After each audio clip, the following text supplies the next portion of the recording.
Hallo liebe MetalHammer.de User, wir sitzen hier im Backstage-Bereich vom Graspop Festival. 2009 ist es Samstagabend.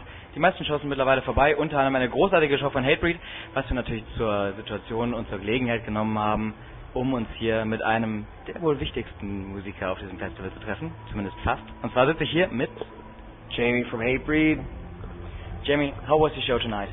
It was great. It was awesome. I was blown away. I really was. Like at certain points in the set, my hair was standing up. I was getting chills down my spine. It was amazing. It was really such great energy.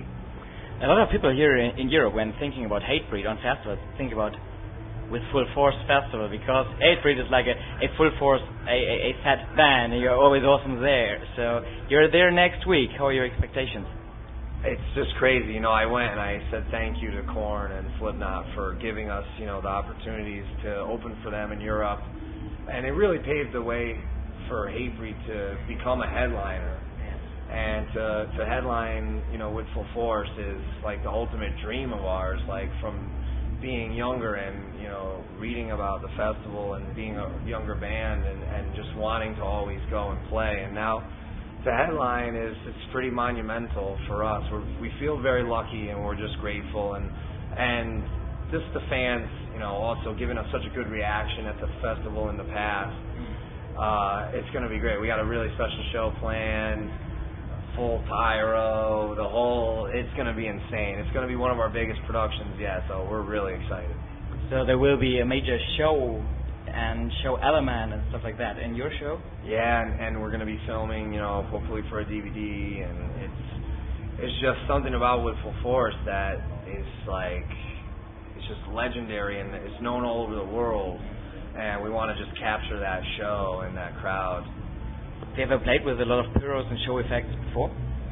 We did on Wacken because we had heard from a lot of other bands that you're not gonna. They said you probably won't get that great of a reaction at Wacken because it's a more traditional metal festival and it's very tough for a crossover band or a hardcore band.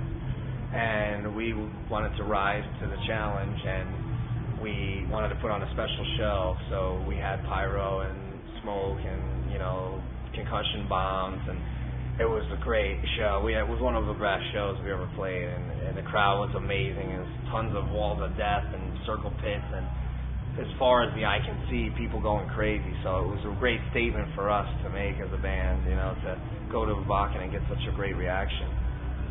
You just mentioned all that circle pits and wall of death stuff and stuff. I think as well as you remember a time when in Germany there were no wall of death. There was no circle pit. There was headbanging, there was pogo stuff, but there was no wall of death and there was no circle pit. Do you remember the first time playing here having a circle pit? Yeah, with Sepultura in 2000, or no, 2001. But yeah, I mean, you know, there's bands that started like Sick of It All, and then bands that popularized it, you know, like us and Lamb of God and Chimera and Devil Driver, and, you know, it's great to see the energy, as long as that nobody gets hurt, you know. We want everybody to leave with a smile on their face, and not a bandage on their face, but a smile. But it's great. I mean, I think at the end of the day, everybody has a good time, and they get their money's worth, and they feel like they get a good memory to hold with them. Yeah. As you know, playing this special show in Full Force, and you just played a really good show tonight, wouldn't it have been like a good specialty to have something new for the people, except for a very tight band and a reformed band with the old guitarists and stuff? Well, you know, like today we did Black Flag, because we do have a covers record out now in Century Media called For the Lions, and we were going to do Slayer, but we felt like we should keep it to our songs. But, you know, maybe we'll do that with Full Force, we'll see. But we, you know, we're promoting that record. We're here to promote the record. But also, having re-signed to Roadrunner and having the record come out at the end of September, we're doing a new song called Pollution of the Soul, which it's been getting a really good reaction. Today we had the flag, you know, everybody's swinging the shirts and the towels, and it was cool. So we're doing a couple things in there special. Okay. Is there something that you can reveal what people can expect from the new record? Is it basically only only Hatebreed as it is, or is there something special? There's a progression there. There's some new stuff in there. A lot of 2-guitar work because Wayne's back in the band, and enough experimentation, with both our East Coast hardcore and American metal, and even some German metal influences. There's enough in there that it's like a breath of fresh air, I think, for me, being in the band so long and usually, having written the majority of the material in the past. I feel like this is our different, take on what we've done.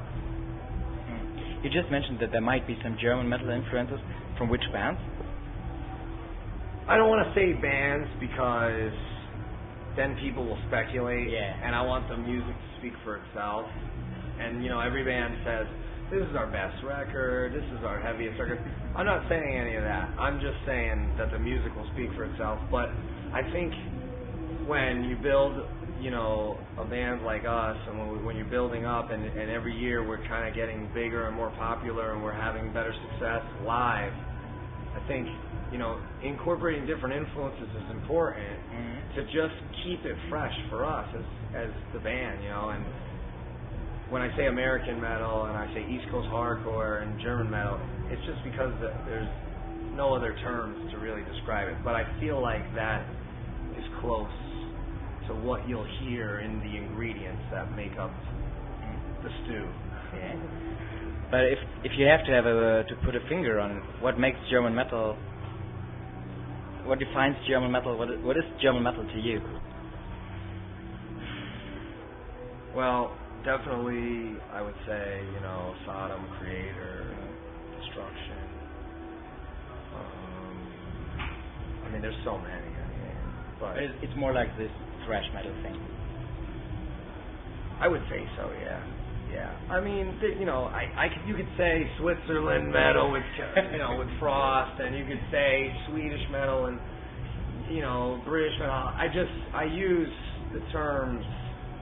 We're an East Coast crossover band, so it's, and even then, like in the beginning, we would play with Napalm Death and Machine Head, and we played with At the Gates, and even then people were calling us a hardcore band, but we always had a metal influence.